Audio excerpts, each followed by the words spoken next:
country after country. Welcome to Heroes and Patriots, a program about national security, intelligence, and foreign policy. I'm Mary Massey, joined by John SAKOWICZ, and this is John. It's our first show in the month of May, May 1st, and we're streaming live from KMUD in Northern California. Good morning. Good morning, Mary. I kind of switched it up there. Yeah, you kind of did. I'm He's perplexed. I'm fighting off of my back foot now. One housekeeping item. First of all, good morning to our audience listening to our broadcast live here in Northern California, and to our audience listening to the web stream throughout the country and throughout the world. Very honored, deeply honored to have a longtime friend of the show, Ray McGovern, back on the air. I just want to make a quick note. Years ago, when we had him on a tiny little station, it was almost like guerrilla radio out of the Mendocino Environmental Center. We taped the show, posted it to YouTube, and it got like 78,000 views like within a couple of days. And the reason is Ray McGovern.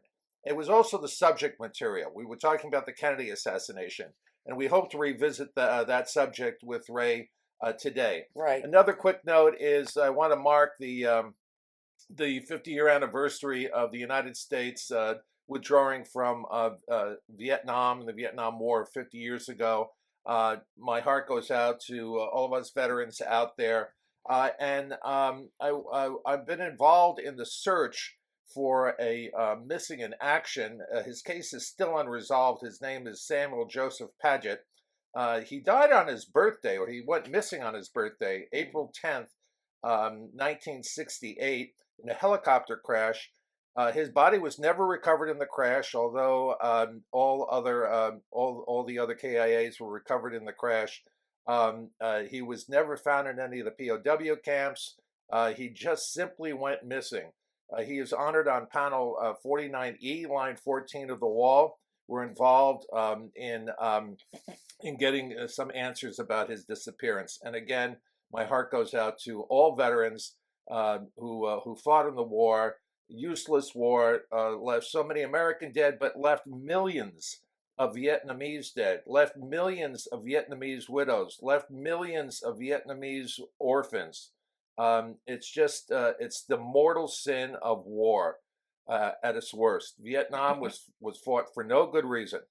And again, I just want to honor all of our veterans out there. Mary? Thank you, John. Views and opinions of those of our speakers and not necessarily those of board, staff, underwriters, volunteers, and members at KMUD, because we know we all have opinions, don't we, John?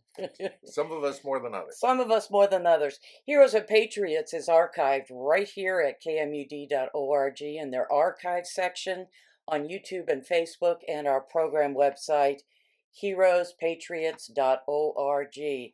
If you're a listener and you want to speak to our guest today on topic, the number to call, 707-923-3911. We do ask that you turn your radio down and be on topic today. So as John alluded to, we are speaking with Raymond McGovern, who is a 27-year CIA analyst veteran, and among many, many other things. His bio is just miles long. And I want to bring him into the show. Can you hear us, Ray? I can, Mary. Can you hear me? We can, and I should mention that you are joining us from Russia. That's correct, yeah. Wonderful. What brings you to Russia, Ray? Well, actually, Oliver Stone asked me to accompany him on this trip. He is in the habit of interviewing very influential people, and did so actually yesterday. That's no secret anymore. And we're going to be around doing lots of trying to spread the truth around here. As you know, that's my shtick. And we'll be here through the celebrations of the 8th, 9th of the victory in Europe. And it's just a real heady time to be here, because I don't know if this is a distinction or what, but I was around for the whole war. Yeah. I was born 1 week before German tanks rolled into Poland. I remember it as a kid. It's it's just very meaningful to me to see that we were allies once, and there's no reason, as John Kennedy famously said, there's no reason where we can't be allies again. And he said that 8 months after the Cuban Missile Crisis. Right. You know, Pointed out, Ray, Ray, speaking of Vietnam vets, a couple of weeks ago, I saw Oliver Stone giving congressional testimony on the release of the new dump of the papers about the CIA and the Kennedy assassination. And it's just what most people don't know about Oliver Stone is, he's not one of these Hollywood pretty boys. He is a very serious dude. He is a Bronze Star recipient and a Vietnam vet. I think he has not one but 2 Purple Hearts. He was wounded so seriously in one battle, the bullet grazed his neck and he almost bled out.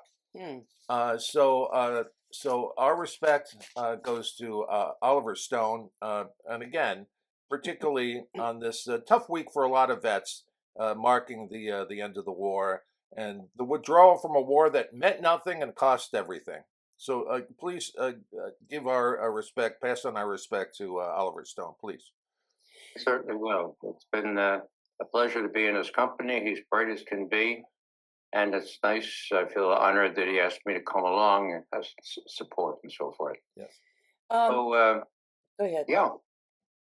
I wanted to just start briefly, since you were involved as an analyst for the CIA and gave briefings to the White House and so forth, or sat in on those for 3 presidents. Just as a general outline, how do you feel the Trump administration is helping or hurting national security and foreign policy? Just general comments, and then we'll get into our topic. Well, it's, in my view, Dr. Jekyll and Mr. Hyde. On Ukraine, I think there's great hope. I think that Trump and Mr. Putin are serious. I think they face immense obstacles, particularly Trump. But I think they have begun to trust each other, and that's new. That hasn't happened, well, since 2013. I can tell you about that story if you like. Sure. I'm upbeat about this on Ukraine, on Gaza, on the West Bank. I am appalled. I'm ashamed. The notion that my country would be arming, abetting, aiding, supporting genocide doesn't get any worse than that. And in this little speech I gave Tuesday, I guess it was, I ended up, even though it was off topic, the topic was, of course, U.S.-Soviet relations, Russian relations. I said, one of my hopes is that the great powers, U.S., Russia, China, can bring enough leverage to stop this genocide. It's just, it's just incredibly bad. I mean, forced starvation now. 2 of my great-grandfathers luckily escaped forced starvation in Ireland. I have a special kind of affinity for forced starvation because of that. And the notion that the UN has not been able to bring in trucks and that the Israelis are bragging about starving them out, I mean, it's just, we're going to stop that. So I use the last 3 minutes of my little speech to say that I hope that the great powers can get together and do something about that, because the neighboring Arab countries don't seem to give a rat's patootie, frankly. Yeah. So, Ray, before, again, we move on to the larger topic of Russia and U.S.-Russian relations, I just want to back into this last comment on Gaza. Here in our congressional district, the 1st California district, we have a Congressman, Jared Huffman, who's on the right side of every issue except for Palestine, except for giving unrestricted hundreds of millions, billions of dollars of military aid to Israel. He is the ranking member on the House Natural Resources Committee. He gets the highest marks for environmentalism that I think any member of Congress has ever received from the Sierra Club. I mean, this guy is, when I say he's a progressive, he really rocks as a progressive. But on Israel, he will not budge. He will give everything that they need for their genocide in Palestine. We live in a gerrymandered district here. I think Democrats, registered Democrats outnumber Republicans, I don't know, 2-1, 3-1, something like that. This guy will be impossible to remove from office because of his genocidal stance, except for a strong challenge in a primary. What advice would you give local politicians who want to stand up to this kind of resistance, this to any kind of common sense about, from a congressman who should know better but does not? In my view, John, the media is the problem. The media is controlled. The media is awful. New York Times, Washington Post, Wall Street Journal, not only on Ukraine, but especially on Gaza. When you say awful, Ray, what do you mean? How are they awful in your mind? Well, they're so lopsided in favor of Israel. Oh, I see. Okay. I think we froze there for a second. Well, our guest is in Russia, as we mentioned, John, and it looks like we either have a frozen screen here or whatnot. But while we're waiting to have him reconnect, it's 12 minutes past the hour, and we do invite listeners, John, to call in at 707-923-3911. And as we mentioned at the top of the hour, this might be a good moment to welcome our new engineer, Cece, and say farewell to our other engineer. Well, say not just farewell, but say thank you. Yeah. Dorothy, we love you. I was going to have one of my, I don't know if you know who Leaf is, the reggae artist. We were going to have him come on and serenade you. And we may just do that before you take off. But we really love you. Right. Ray, are you back with us? Sounds like he hasn't connected with us yet. As we mentioned at the top of the hour, we're talking with Ray McGovern, he's just so educated and storied. He's been part of the CIA. He's been part of, there he is. We don't know what happened. Yeah, sorry about that. All of a sudden, Zoom Workplace went dead. Maybe I said something to offend somebody. I don't know.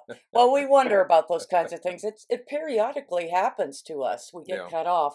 I don't remember what we were talking about. Well, we were talking about the press and their role in just keeping, these rabidly pro-Israel politicians in office. I mean, again, to dislodge this guy is going to be like moving heaven and earth, but it has to happen.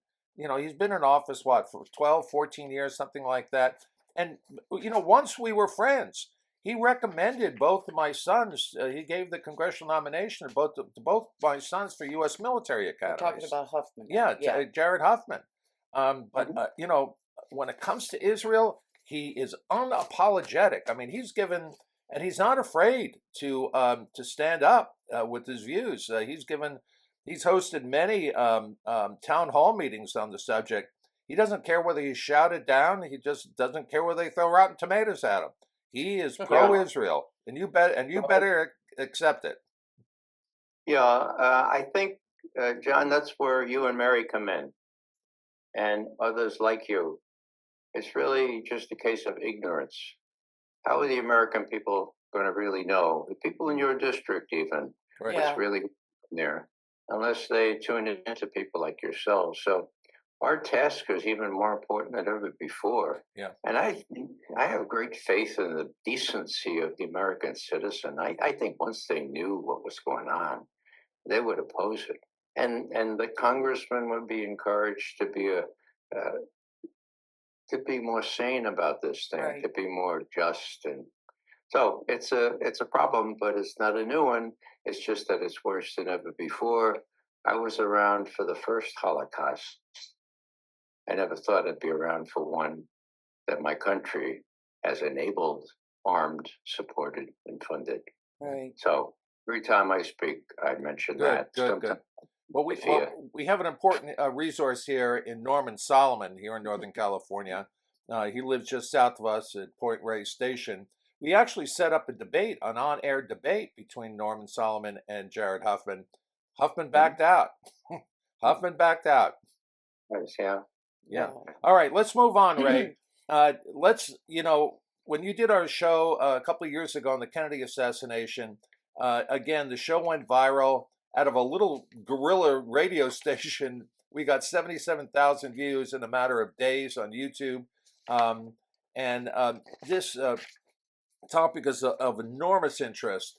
The connection between the CIA and the Kennedy assassination. What did we know then, and then what are these new document dumps telling us now between the connection between the CIA, the Kennedy assassination, Lee Harvey Oswald, the F. Lee Bailey. the events in Mexico, Yeah. where Lee Harvey Oswald was reaching out to the Russian embassy, CIA was tracking him the whole time. It's almost like being in the Matrix. Yeah. It is too weird. Start wherever you Start like. wherever you want, Ray.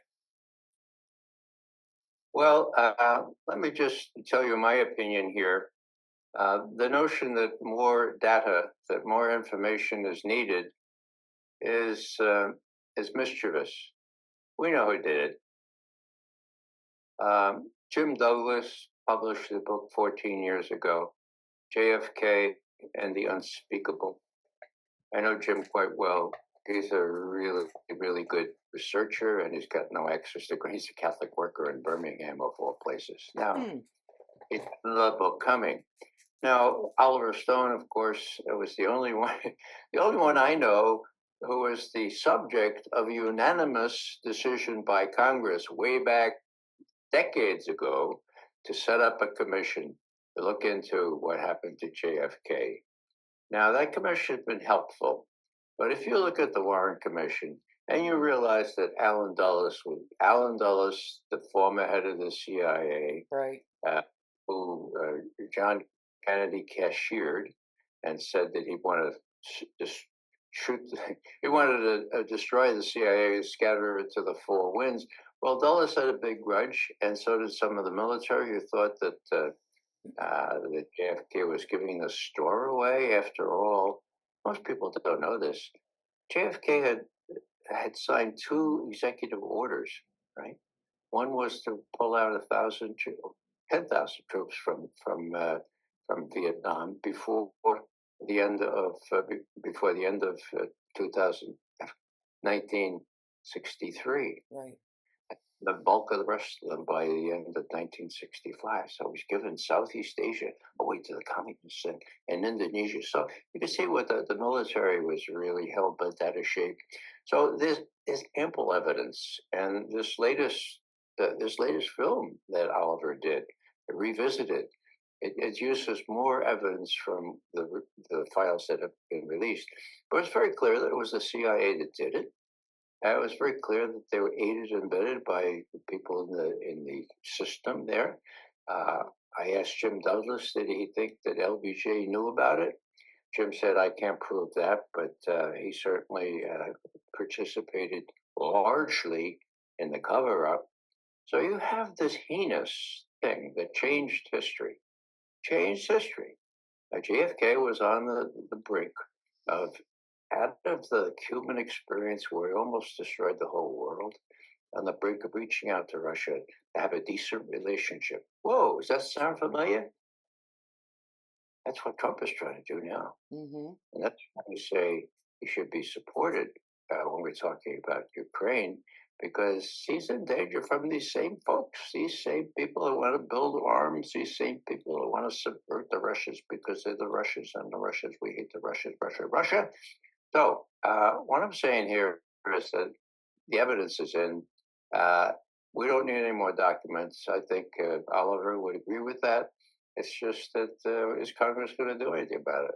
Well, so what can they do? What can Congress do? do they convene another Kennedy assassination commission? I mean, how do you rewrite? How do you correct history?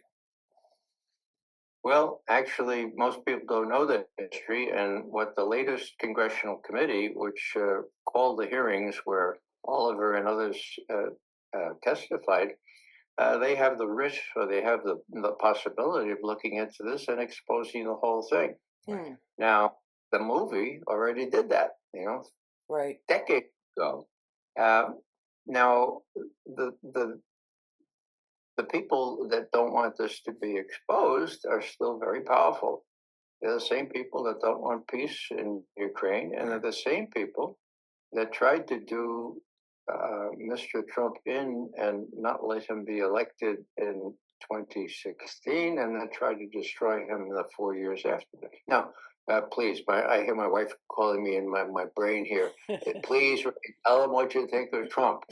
I think he's a terrible president, but for God's sake, he was elected. All right. Yeah. And the record is very, very clear that they did everything to prevent him from being elected. And then when he was elected, they emasculated him, and that's the right term. He wasn't able to do anything vis-a-vis Russia. Now he is, okay? Yeah. So what I'm saying here is that when you have a heinous event like this, you need to straighten out the history. And it's very difficult because some of the players or some of the institutions, most of the players are dead, for God's sake. Yeah. But now we can do that. It's just that there's a reluctance on the part of the press. Look at the way the New York Times played those recent hearings. They're interested. Now it's all history. Well, it's not all history because the same guys are around to prevent the president from doing what he wants to do. Now, what the president wants to do on Ukraine is beneficial for the whole world, in my view. Ray, one of the things that we play on our show, and we've done it several times, is the entirety of President Kennedy's speech in the year of his death, 1963, to the American American Society of Newspaper Publishers. It was at the Waldorf Astoria Hotel, and in it, he explicitly warns of a shadow government that he cannot control. Let me repeat that. He explicitly warns of a shadow government that he cannot control. Mm-hmm. He's referring to the military-industrial congressional complex that President Eisenhower warned about, and he says, it's there, it's embedded in government, and they don't report to me, the president. Care to comment, Ray? Well, it's not only he, it's Vladimir Vladimirovich Putin who has said the same thing. Mm-hmm. Years ago, he said, it's really difficult dealing with these presidents. When they come into office, they all seem like they're really nice people. They want to deal. And all of a sudden, and this is a quote, the people with the dark glasses and the anti-fake cases come in and tell them who's boss. Putin saying that. Yeah. That matters. Yeah. If Putin thinks that that's the way things go in our country, he's got to be very, very careful. They'd like to deal with Trump. He sees a real opportunity for some growing trust. The coin of the realm, huh? Okay. Right. But he's got to deal with what will happen to Trump. I don't know. People don't really deal with this. But just to finish up here, the last time some U.S. president reached out to have a decent relationship with Russia, what happened to him? Okay. Now, Kennedy, in another speech just before he died. Well, looks like we froze. Oh, there we go. Yeah, a wonderful speech. He said, we all want the same things for our children. This is about 8 months after there was almost still a heat of Khrushchev and Kennedy and our two countries. So I said, look, there's no reason in the world why we can't deal. We, among major countries in the world, are unique in that we've never been at war one with the other. It's true. There were infractions there during the Russian Revolution where we landed some troops up in the north there and Vladivostok, but there was no war between them. So let's deal. We have common interests, the interests of saving the atmosphere and everything else. So that was Kennedy's speech, and what it also warned against was said, look, the worst thing that can happen is that one side in a nuclear power relationship, that one side would cause the other to face a choice between humiliating retreat and using nuclear weapons. Annihilation. Yeah. That's what I was afraid Biden would cause to happen. Hmm. You know, in other words, Biden was violating the principles of the Cold War. He was challenging Russia directly with U.S. arms, U.S. support, U.S. people. I'm sure, and so uh, things are better now, and I'm just elated that we have a better atmosphere. The papers around here, I took a couple of things here that I was reading. This is. This is one of the papers that comes to Moscow Pravda today. I guess, don't know if you can see that, but We can. it's all, there's a little insert here. It says, I pledge my life for you. What more can I do? And this is a picture of one of the statues there. Right. And I had a little, John, I went to Fordham and majored in Russian in college. And it was a wonderful experience because it wasn't, our instructors are not, Polish emigres and people who had a real beef. Right. People like Richard Pipes up there in Harvard, there were Russian priests there. There were all kinds of. One of my language teachers was a Russian ballerina, for God's sake, Wow. And they taught us real cultural study. They made me memorize poems, Pushkin poems and other poems. Pushkin. And on Tuesday, I had a chance to draw on that. And it seemed appropriate since I was going to be advertising the meeting on the Elbe when Russian and American forces came together finally on the 25th of April, 1945, just 2 weeks before the end of the war. I had a big picture up of a Soviet nurse giving flowers to an American military doctor and troops from both sides there at the Elbe, the reenactment, but a really powerful one. So I said, before you do that, McGovern, you ought to indicate to this Russian audience, which was an audience that had just heard from the previous president of Russia, Medvedev, and then the next day heard from Putin. I didn't know that was going to happen, but I had this poem. So may I say it for you? Sure. And a kind of, I'll translate it after I'm finished. It's by the poet, they call him the poet of Russian grief, Poet Ruskoy Skoroby. His name was Nekrasov. And the title is Paying Attention to the Horrors of War. Ужас. It's almost onomatopoeia, isn't it? Horrors of war, okay? So bear with me, it's not very long, and then I'll come back and translate it for you. Внимаю ужасом войны при каждой новой жертве боя. Не жаль ни друга, ни жены, не жаль ни самого героя. Увы, утешится жена, и друга лучший друг забудет. А где-то есть душа одна, надо гроба помнить будет. Стереть лицемерность наших дел и всякой пошлости и прозы, одни я в мире подсмотрел, святые, искренние слезы, то слезы бедных матерей. Им не забыть своих детей, погибших на кровавой ниве, как не поднять худшее имя своих погибших детей. Paying attention to the horrors of war at the fall of each new victim. I don't feel sorry so much for the victim or for his best friend or even his wife, because his wife will be consoled that his best friend, well, best friends do forget each other. But somewhere alone in this world, there are sincere these sincere tears, and they belong to бедных матерей, им не забыть своих детей. They belong to poor mothers. They don't forget their children that are perished on the battlefield. Okay. Как не поднять плакуши, now the плакуша ива is a weeping willow. Okay.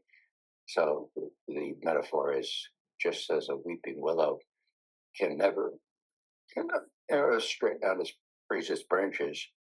That is the way these sincere tears of mothers leave mothers of people who perish on the battlefield, the bloody battlefield, that Nekrasov says. And as you can probably see, I feel a good deal of emotion. My uncle was killed during the war. Another uncle was badly wounded but survived. My uncle was my grandmother's son, my mother's brother. Right. So I know what I know what sacred, sincere tears are like, okay? Mhm. And when you think of 27 million Soviet citizens killed in two, I mean, we suffered 400,000, and my uncle was one of them, okay? But 400,000 compared with 27 million? Yeah. Right.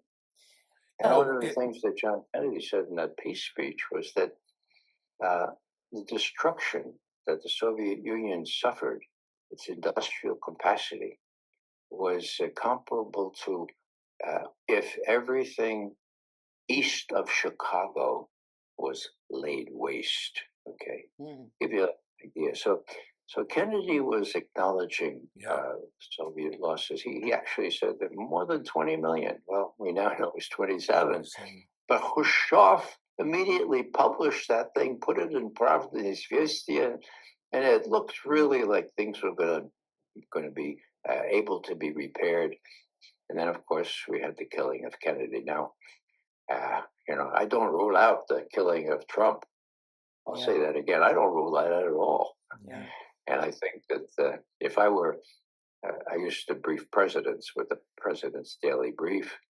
If I were giving President Putin daily brief, I would remind him that, look, you might not have an awful lot of time left to deal with Mr. Trump.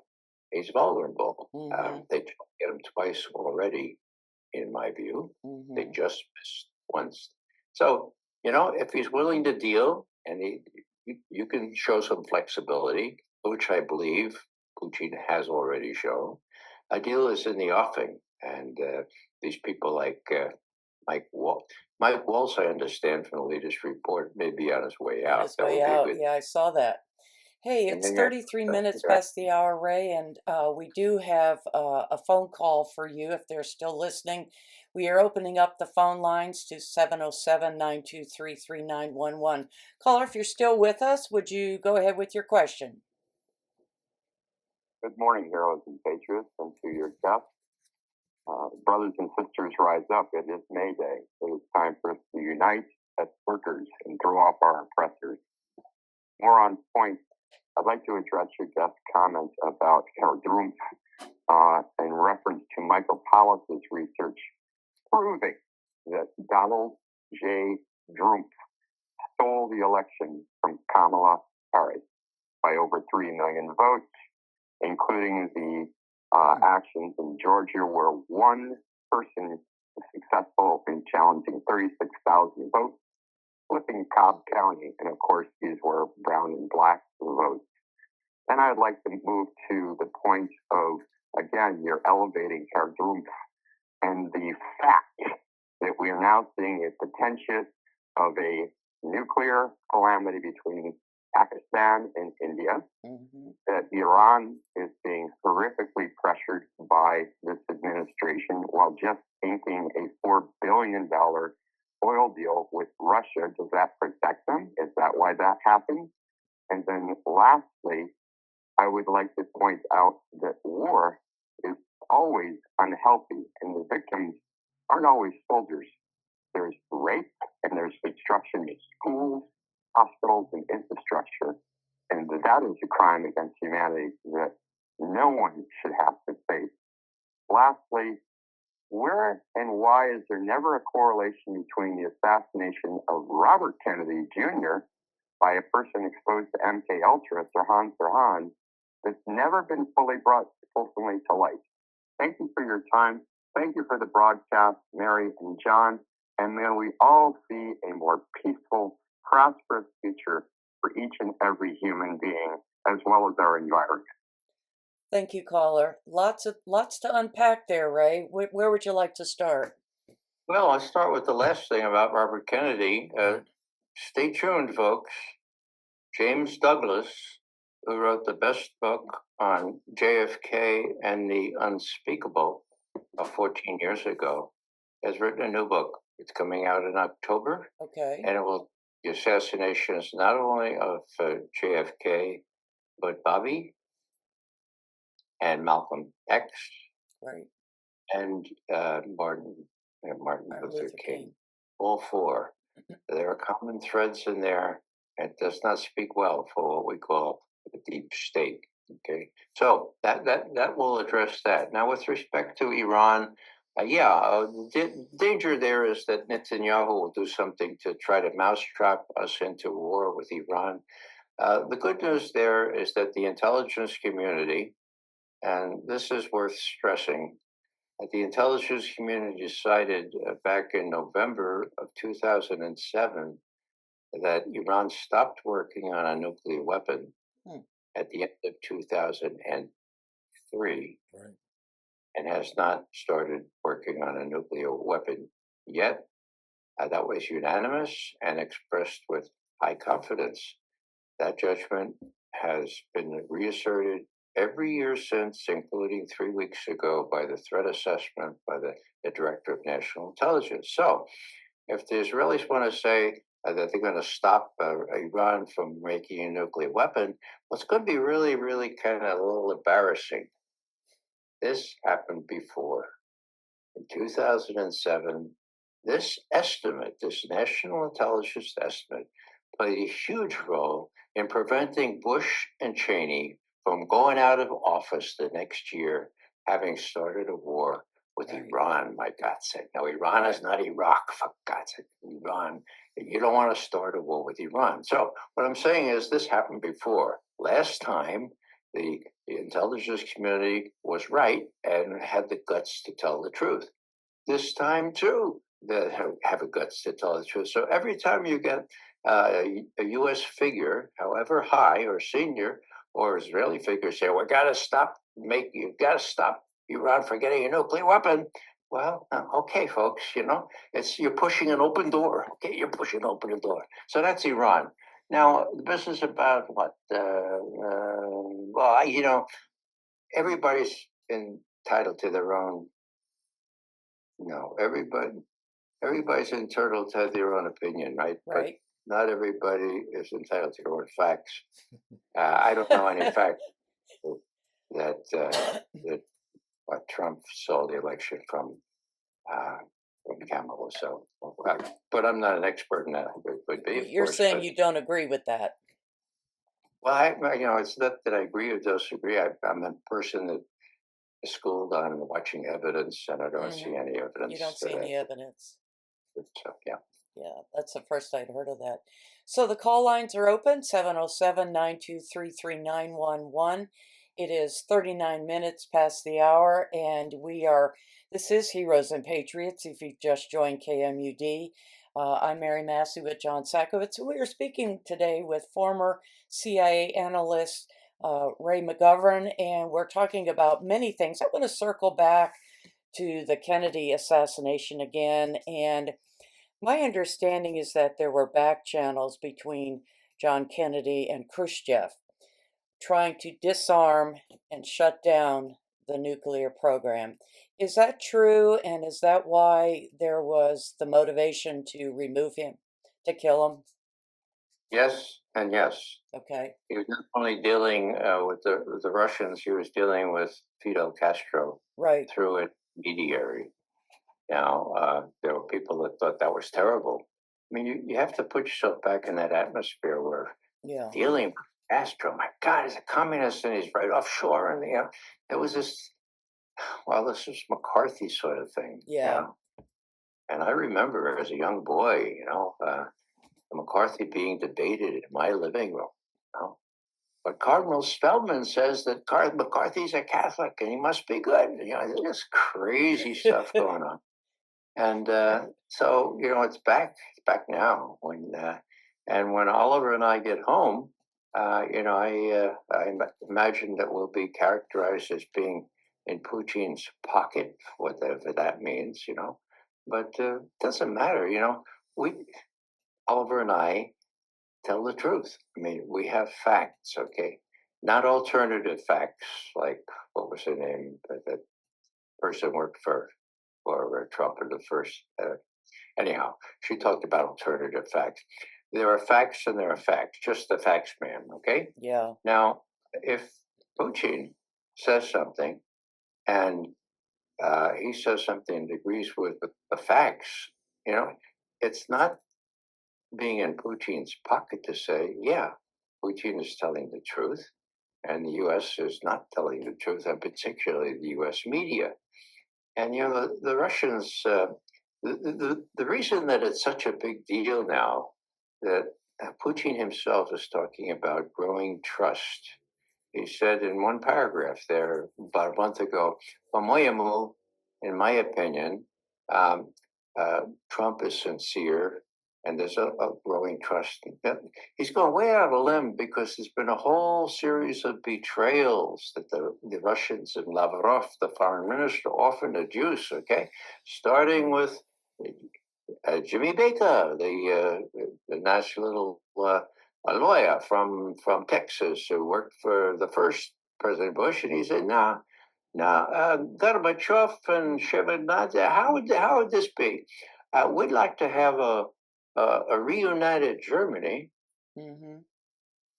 Now, I don't know about you all, maybe you're too young, but when I heard that this was up for grabs, the reunited Germany, maybe I saw too many war films, But I was a citizen of a country that lost 27 million people to those Germans, Yeah. So I can imagine Gorbachev and Shevardnadze swallowing hard and say, "Okay, that's a big quid, That's a tough pill. What's the quo?"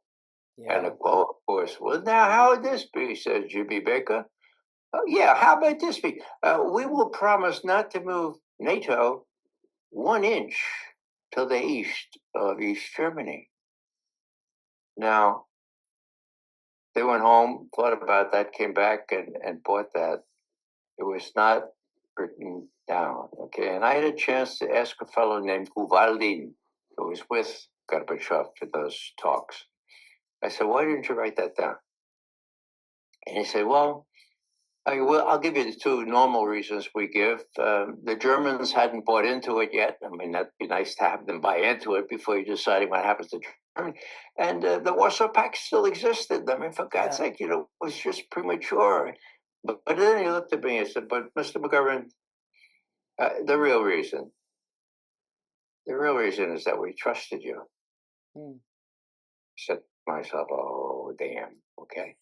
So what happened? Well, NATO doubled in size within about 7 years, and all of those countries were the east, to the East German border. That was the first one. Then there was the coup in the Maidan, where they told Putin he was a soldier. He was finishing up the Winter Olympics. That everything's going to be fine. And then these guys went into the government and overthrew Yanukovych. Okay, so that was the Maidan.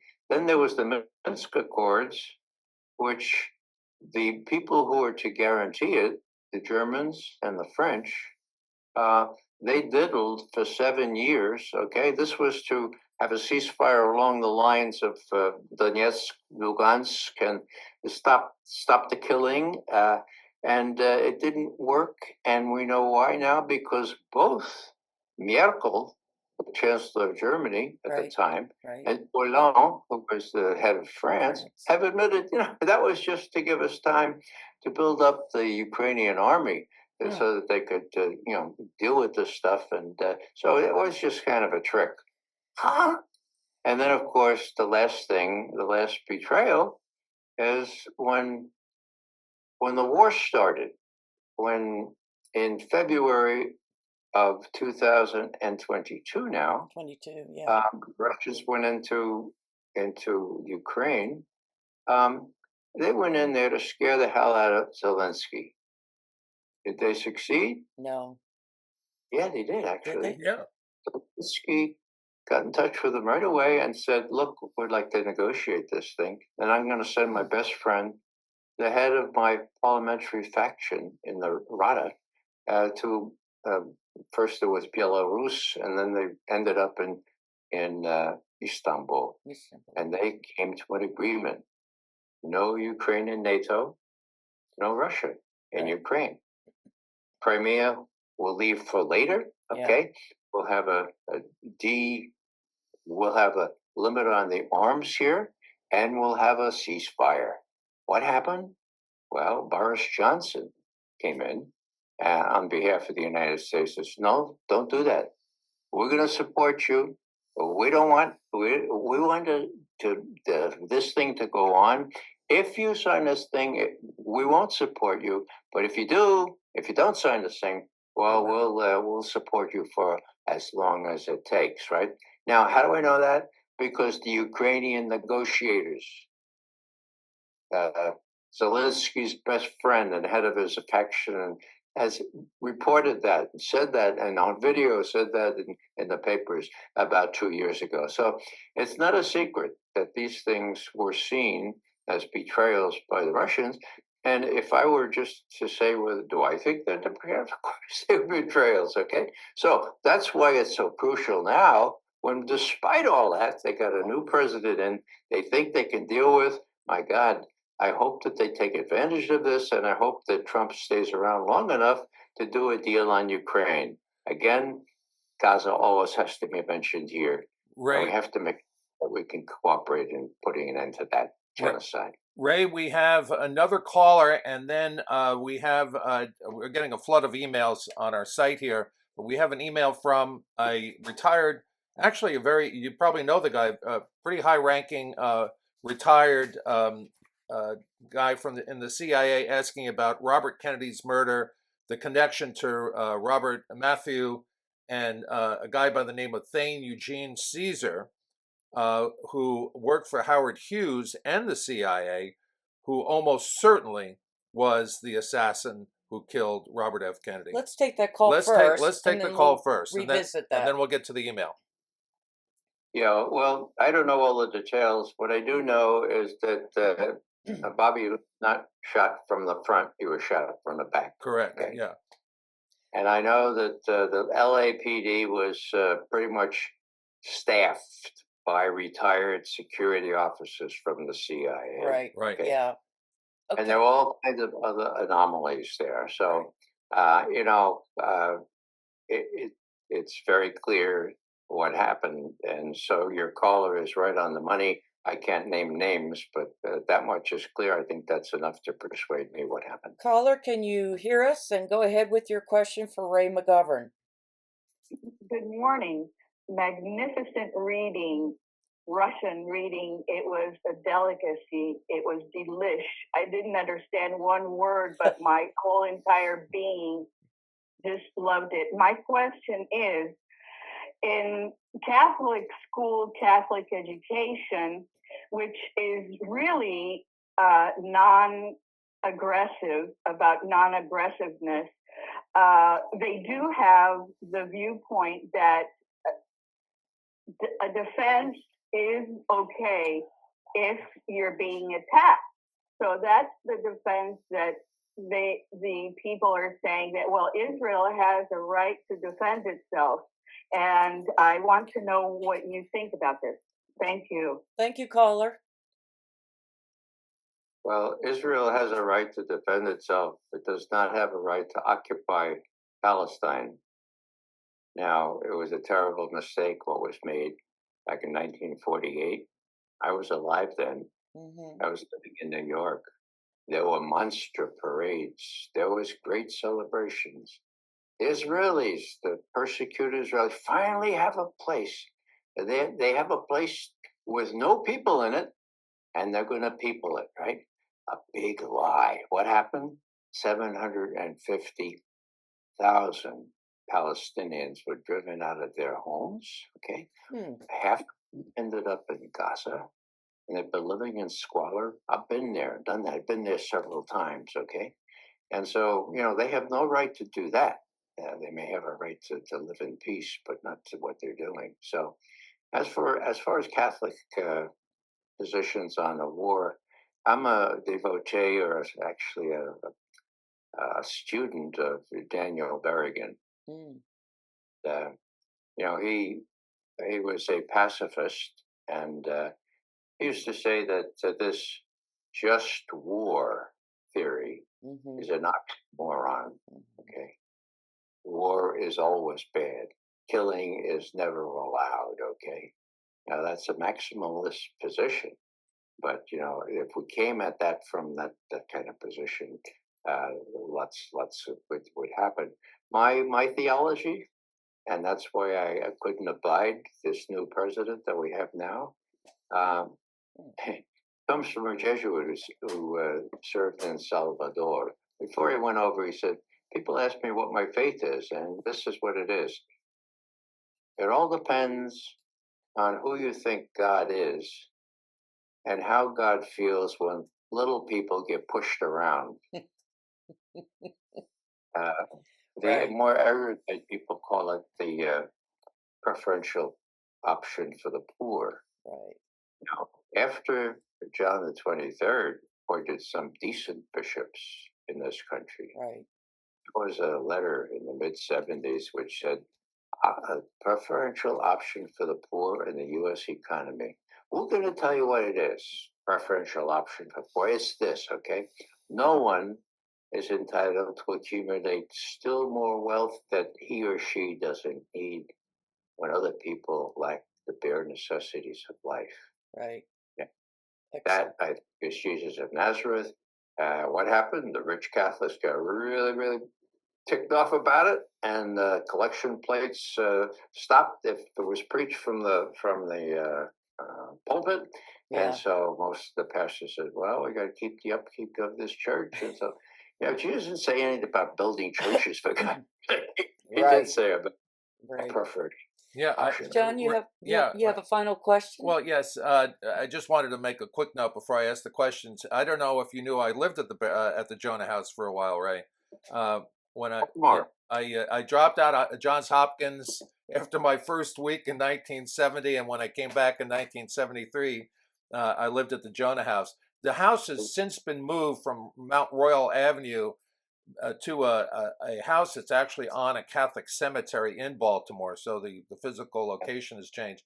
But I'm telling you, Ray, and I see it in you, faith informs everything that you do, my man. And I think that's important to note. And maybe we should close the show on that. How does faith inform your life and your work and the people you surround yourself with? Yeah. Well, I would say that what I've learned over the years, and particularly from Jesuits back from Salvador and other places like that, is that if you look at the Abrahamic tradition, what Yahweh, what Jesus, what the prophet care about first and foremost is that we do justice. Yeah. People talk about peace and justice. It's wrong. It's the other way around. You have to have justice before peace. Good point. Matter of fact, the biblical sense, peace is no more nor less than the presence of justice. So, within our country here, are we to take care of the widow, the orphan, the refugee?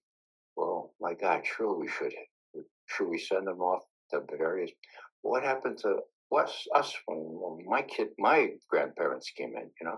So there's a lot of work to do. That's what informs me. And with respect to to dealing with foreign affairs, I feel that since says, I was given the privilege of learning a good deal about this kind of thing for 50 years, that while I still can do this kind of thing, I'm going to go wherever I can to spread some truth around, and just hope that over the longer term, it'll have some effect. Thank you, Ray.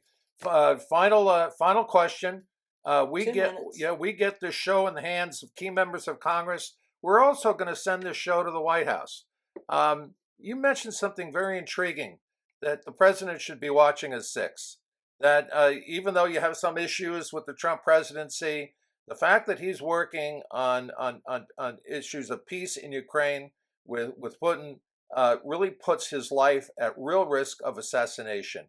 Why don't you finish the show with that and make believe you're speaking directly to President Trump? President Trump, I'm an intelligence advisor, so I can tell you that what Putin is offering is something that would be a little bit flexible enough to you to allow you to come to a decent arrangement on Ukraine. And I would suggest that you be really careful and try to do that with deliberate speed, because there are a lot of people, as you probably know from your first term, that are against that and are equally incensed that you are letting documents out that show that those same people, the head of the FBI, the head of the CIA, are guilty of crimes. So those people have a lot to lose, and we know what happened the last time a president reached out to have a decent relationship with Russia. Very, very, wow, that's amazing. Ray, I want to thank you for being on our show. It's been too long since we last had you. Meeting you in person is on my bucket list, and anytime in New York, let's make it happen. I know you say with the Catholic workers, I think, when you're in New York, if I'm correct. Absolutely. Yeah, when they have free room. yeah. So I'd be happy to meet you there. I want you to know I keep you in my prayers. I keep Oliver Stone in my prayers. I keep all people who bear witness to, as you say, justice and peace and truth in my prayers. Real quick, Ray, how can folks be in touch with you, follow your work? Because I know you're ever busy. And support your work. Yeah, we got about a minute left. Could you help us with that? Yeah, my son, who's my webmeister, my webmaster, always gets really angry if I forget to mention this. So thank you very much, Mary. You're very welcome. And website is raymcgovern.com. Real easy to remember. I'm on X at Ray McGovern. At Ray McGovern. On Facebook as well. But I'm on YouTube more than anything else.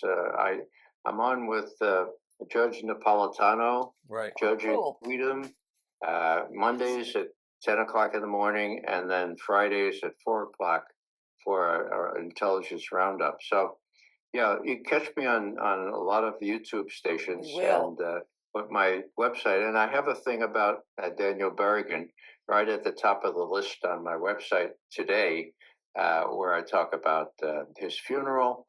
And how I saw all my friends there, and it's just, you might want to take a look at that today. We will. Thank you so much for with me. Oh, we're delighted, and we hope to have you back as things progress and develop, and as you involve yourself more with Mr. Stone. And thank you for being our guest today, all the way from Russia. Thank you, Mary and John. Take care. Thank you, Ray. We keep you in our prayers. Thanks. That is our show for today. We appreciate you joining us. We will be back on May 31st with another edition of Heroes and Patriots. Have a great May 1. May Day.